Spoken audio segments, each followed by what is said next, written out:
Hello, Poly 100. I hope you are settling into the semester comfortably. Last week you were learning a lot about civil rights and civil liberties, and this week you've been studying Congress. So what I'm hoping to do is spend the next few minutes tracking the Voting Rights Act of 1965 through Congress and the steps that it took.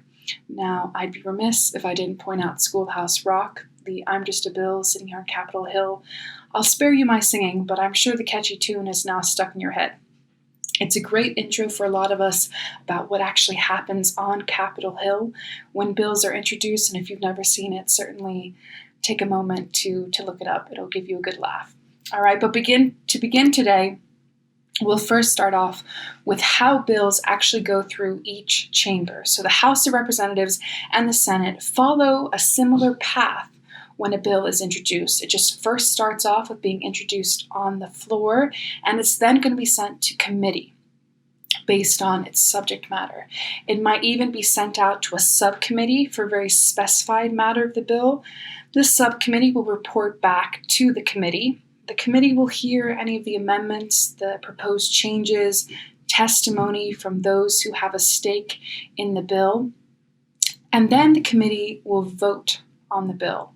And this is a really important part because a lot of times bills will die, quote unquote, in committee, meaning for whatever reason, political or not, there is never a vote on the bill. So the bill never leaves committee to go back out for a main vote.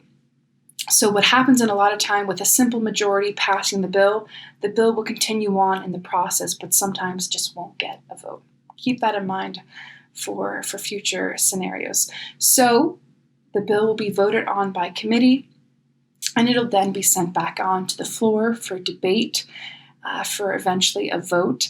And then, if there are versions of the bill in both chambers, so the House and the Senate, it'll go to a conference committee to rectify any differences between a bill. They'll reach a final version and send it along to the president. Now, today we're talking about the Voting Rights Act, so you may wonder, why did they need a Voting Rights Act when there were civil rights legislation passed the year before in 1964?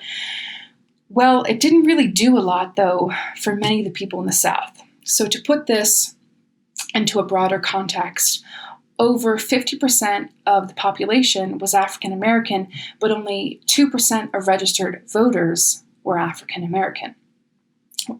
Many times when they were going to register to vote, they faced intimidation, arrest, even death.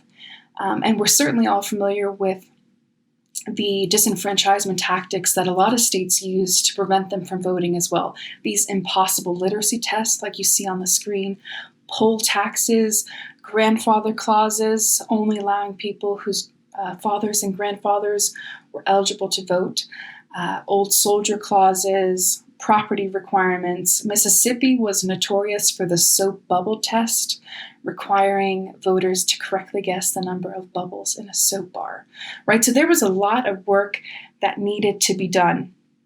But the event that really mobilized Congress to act and galvanized public opinion was Bloody Sunday on March 7th, 1965 in Selma, Alabama.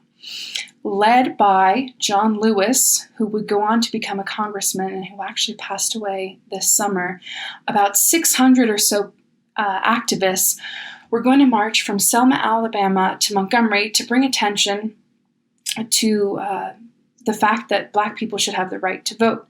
Now, when they crossed that bridge, as you see in the picture here, they were met by brutal attacks from state troopers. And it was those images, those videos, those stories that really shocked the nation into realizing that we needed something and we needed something quickly.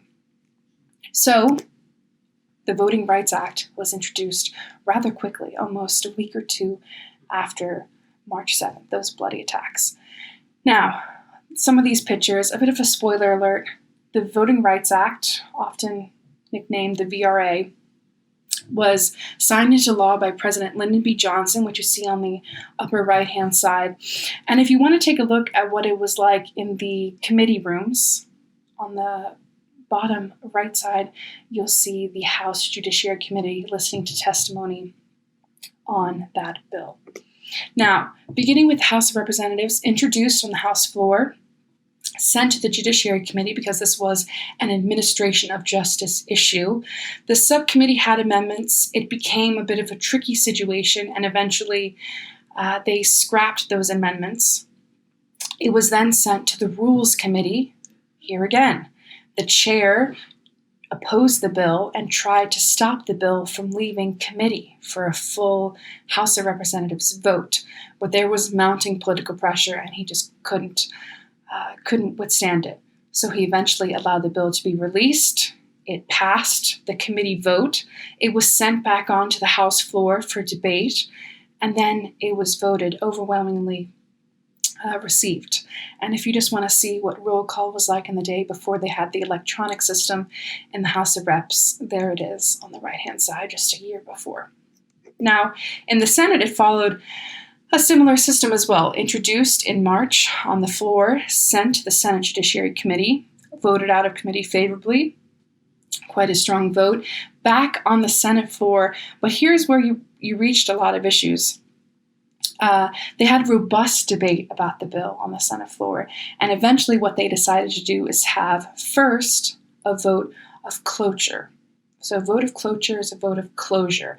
It gives a time limit on the amount of debate that is allowed for a bill, and then it's also going to prevent any filibustering. So after it passed with a vote of cloture, it went on for a vote about the bill itself, and that passed 77-19. And if you're wondering what it would look like to testify in the Senate Judiciary Committee room in that day, a great photo of Thurgood Marshall testifying before the Senate Judiciary Committee as he was about to be appointed to the Supreme Court Justice. Now, again, since there were versions of these bills in both chambers, it had to be sent to that conference committee to resolve any differences. Very quickly, just a few months later, both houses approved the bill and sent President Johnson to sign the law into act. Now, here is where we get into the recent controversy about the bill. So one of the sections of the bill required it to be renewed every 5 years. And throughout the years, you see those introduced by a Democrat, and the following years, Republican presidents all signed renewals of these bills, kind of recognizing this idea that the act of voting is fundamentally American, this quintessential right that must be protected. However, I would love to end this video and say that all things are right in this country. However, we know that is not necessarily true. In 2013, there was a Supreme Court case, Shelby County in Alabama versus Holder. And Holder was the former Attorney General under President Obama, Attorney General Eric Holder. And essentially what happened is they struck down part of the bill as unconstitutional. So 55 years later, where are we? The bill is technically, one of the sections of the bill is found to be unconstitutional. This was basically the section that would prevent places that had a history of discrimination from getting federal oversight when they were going to change their election law. So the Supreme Court said that it's unconstitutional to have the federal government involved with states and counties changing their election law. So unconstitutional.